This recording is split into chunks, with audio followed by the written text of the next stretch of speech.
So our topic today is the Progressive Era, and we're going to be talking about political, social, and economic reforms that happened after the industrialization of America. So the Progressive Era is a time period when many people believed and advocated for progressivism. And the word progress is in there, and that's how you can remember it. They want progress. They want to move forward. So it's a reform movement that focused on fighting problems. They want to move forward into a better society. So some of the things they want to fix is living conditions in cities, working conditions for factory workers, women's rights, improving women's rights and the right to vote, political corruption, how companies were kind of infiltrating our politics, and then government reform, making it so that more people can be involved in government and politics. Okay? So who are the progressives? They're individuals who work in the progressive movement and do progressive things. And we've already learned about some of these individuals. We saw some in our America, the Story of Us video, working in the cities. We talked about Jane Addams and the settlement houses already. So those are some examples. But a new word I'm going to teach you is muckrakers. Okay, muckrakers are journalists. So they write for newspapers and magazines during this time period. Remember, we don't have the internet during this time period. So they're writing for newspapers and magazines, and they go and investigate what's going on with these working conditions, with these living conditions, and then they write about it. And people will read for the first time, oh, that's what it's like to live in a tenement, that's what it looks like, or that's what it's like to work in a factory. And so the reason they're called muckrakers is they get down in the muck, the nastiness of society, and they rake it up. They're exposing that filth of society. And muckrakers actually started as like a derogatory term. Like people be like, oh, those muckrakers, they're just trying to stir up trouble. But it turned out to be something really historically significant because they show how nasty it was during this time period. So I'm going to give you some examples here, and we're going to go through each of these in class with or at least the top two with a reading or a video. So the first one is Jacob Riis's book, How the Other Half Lives. So in this book, How the Other Half Lives, Jacob Riis is a crime photographer, and he ends up taking pictures of people living in the slums in those tenements and cities, and he publishes those along with stories of what was happening to those people in a book called How the Other Half Lives. And he goes around America selling his book and going on tour, and it shows middle class and upper class, the elite, what it was like to actually live in a city because they hadn't experienced those things. And it was horrifying and shocking and crowded and dirty and disease and lots of death. Upton Sinclair's The Jungle is all about working conditions and the food that we eat. So it's a much more interesting one.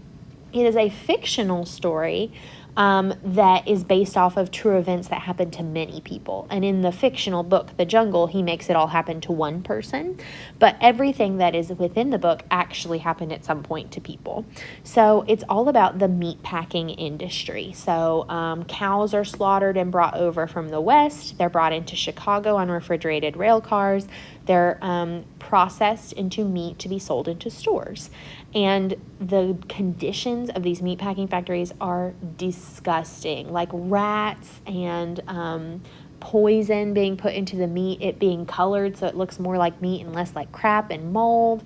And the working conditions were bad too. People breathing in gases, no ventilation. They're working long hours for low wages. Sometimes the machines would cut off their fingers or their limbs or their toes, and they'd get ground up into the meat. So it's all about the unfair working conditions and that we don't really know what's going on in these factories, and then we eat that food and it's disgusting. The next one we're not going to read in class, but I'll explain it to you, is Ida Tarbell, and she fights against big business, specifically Rockefeller Oil, or Standard Oil, as it was called in the time period. So let me write that down for you, and you're going to write it down on your notes too. So Ida Tarbell's father was actually involved in the oil business, and through some like money laundering, and it's called stock watering, his business was bought out and turned into this Standard Oil monopoly. So Ida Tarbell's family had like stake in the game, and she investigated these dirty tactics that Rockefeller used to control all of the oil, or a large percentage of oil in America, and she exposes it and writes about it. And then the last one we're also not going to read, so I'll explain it to you now, is called The Shame of Cities by Lincoln Steffens.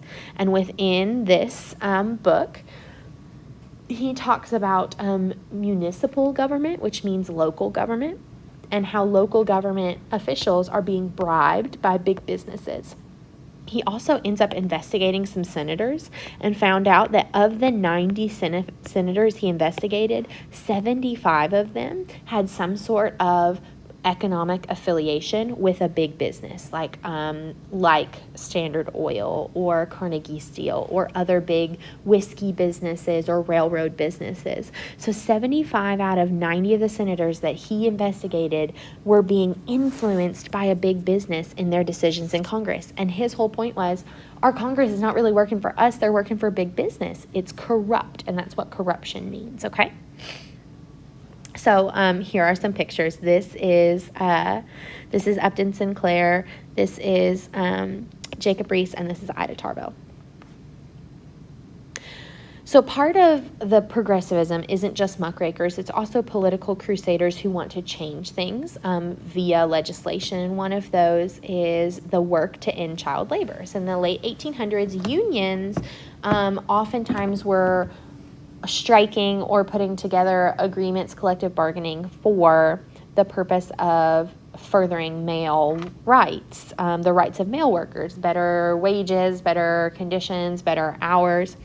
But progressives also campaign for women and children, and Florence Kelley is a good example. She is a political advocate, a progressive reformer who focuses on child labor and female labor. So trying to limit the work hours in mostly female-dominated industries. An example would be mills, like textile mills, kind of like the Triangle Shirtwaist Factory fire, the sewing mills, or in laundries, they're not like laundromats, but that's kind of what they were called. And so she's pretty successful. She goes from state to state in campaigns to end child labor and to shorten work hours for women. And she actually persuaded Illinois and Illinois state legislature to prohibit child labor and limit those things in laundries. And actually later on in 1904, a coalition, it's not just her anymore, it's lots of people coming together, form an organization called the National Child Labor Committee to persuade state legislatures to ban child labor. And child labor won't be banned completely until the 1930s. But the reason for that is Florence Kelley and other crusaders wanted children to be in school to further their education instead of working in factories. She was also influential in gaining protection for women in the workplace. For example, in Oregon, they said that women working in laundries can only work 10 hours a day, 6 days a week, instead of 12 or 14 or 16. And Utah actually limited work days to 8 hours in some occupations, specifically a sewing factory, a shirt and a dress factory. So these are some small wins, but nothing federal yet. Nothing where the government is saying every person in America is going to have this ban on child labor or something like that. Minimum wage is also something that progressives will fight for. They push for a standard wage for all U.S. citizens by law so that there's no discrimination. There's no paying immigrants or African Americans less. And the reason for this is people were working these long hours and having nothing to show for it.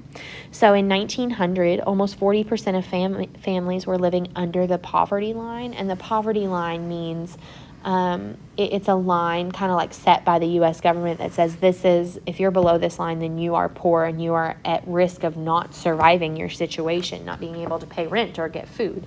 So the average yearly income for the working class was around $400 a year in their money, not in today's money. Nowadays, the poverty line is much closer to about 20 grand.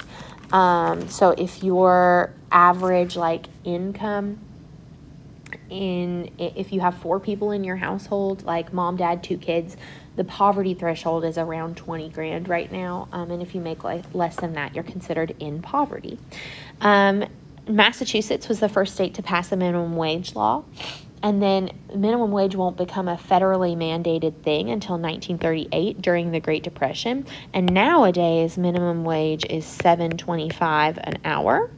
But states can pass wages above that. For example, California and Oregon have passed a minimum wage above $7.25 an hour, but that's just for their state. Overall, in America, you have to be paid $7.25 an hour unless you're in the service industry like a waitress. We're not going to get into that. Moving on.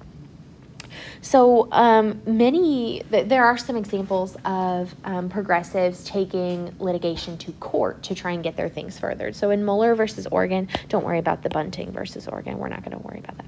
In Mueller versus Oregon, this is a case where there is a law establishing a 10-hour workday for women in factories and for women in laundry facilities. And the state appeals this law, or the laundry facilities and the factories sue, saying that this goes against their business model and the state doesn't have the power to do this. It makes it all the way up to the Supreme Court, and the Supreme Court sides with the workers. So this is like a win for workers, basically saying the Supreme Court will help people out, the poorer classes who are working in these factories. So it said this law is good, 10-hour workday for women in laundries and factories, and it gives evidence. The whole Supreme Court case talks about how women working long hours hurts their health and hurts their families as well. So that's kind of the reasoning behind it. We saw in our video the Triangle Shirtwaist Factory fire. Let me just review this very quickly. In New York City, in a 12-story building, or 10-story building, 10 or 12, I think it's 12, around 140, it was actually 146 women die in a fire started likely by a cigarette thrown in a scrap of fabric bin. And many, many things went wrong. The operator didn't connect them to another floor, so there wasn't good communication between floors. There shouldn't have been smoking in the building to begin with.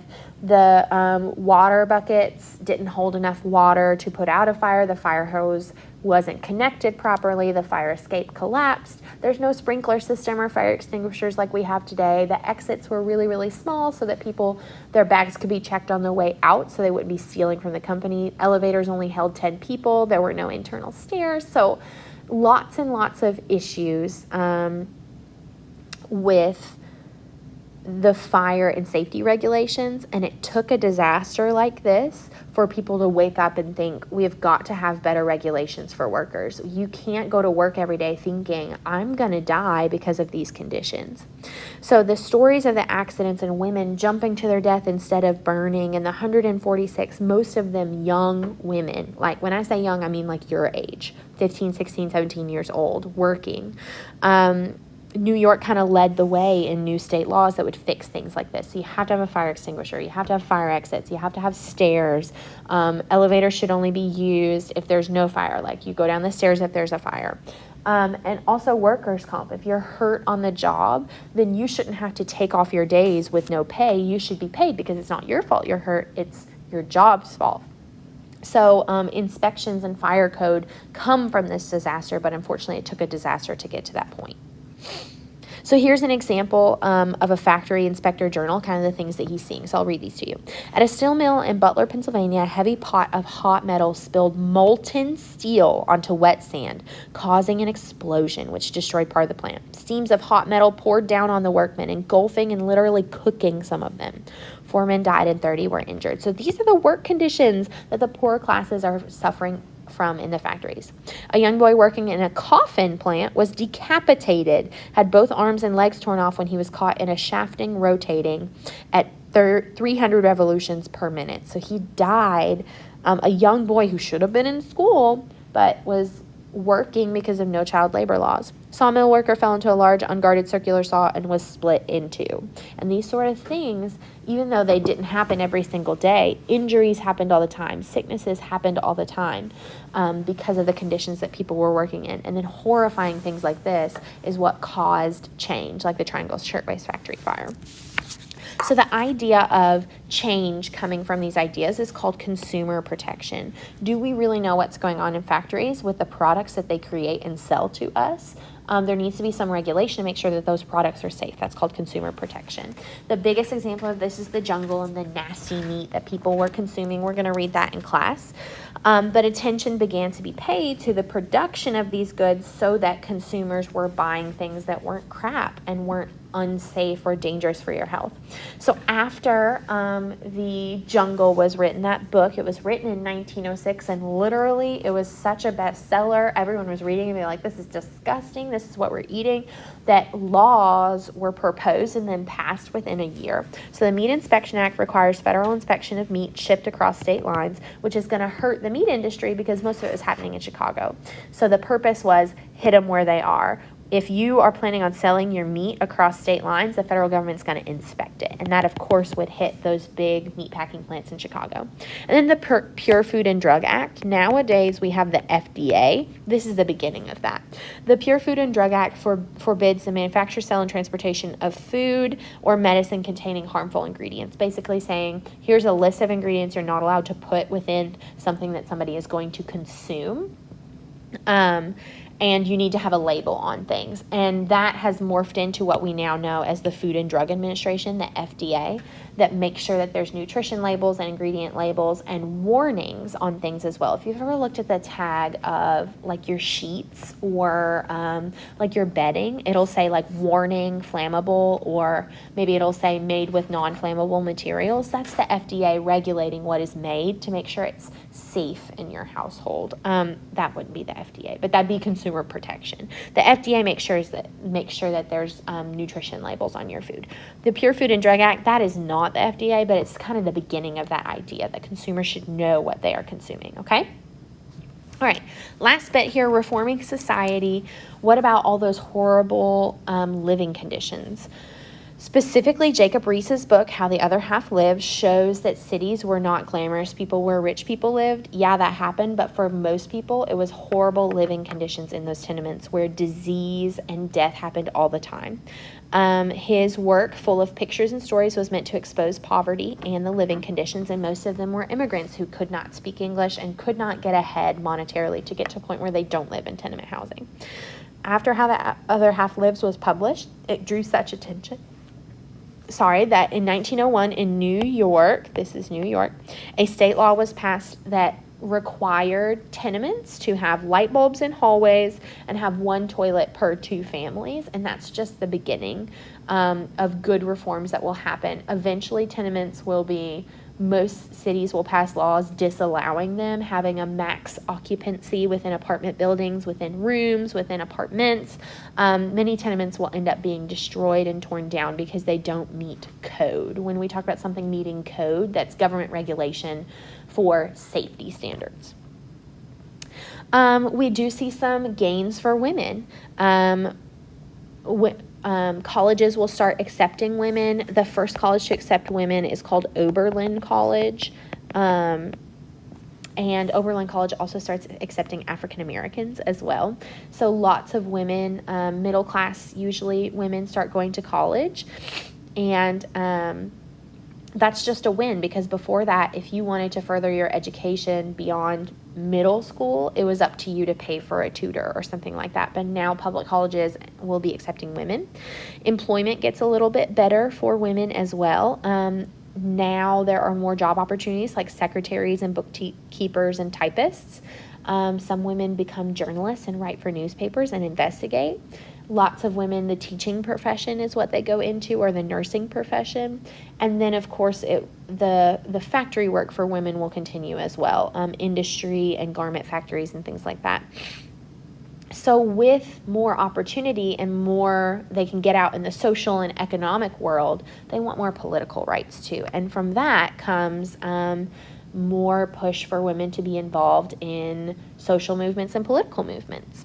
So the Women's Christian Temperance Union and the Anti-Saloon League are both, this one is mostly women, and then the other one is kind of everyone.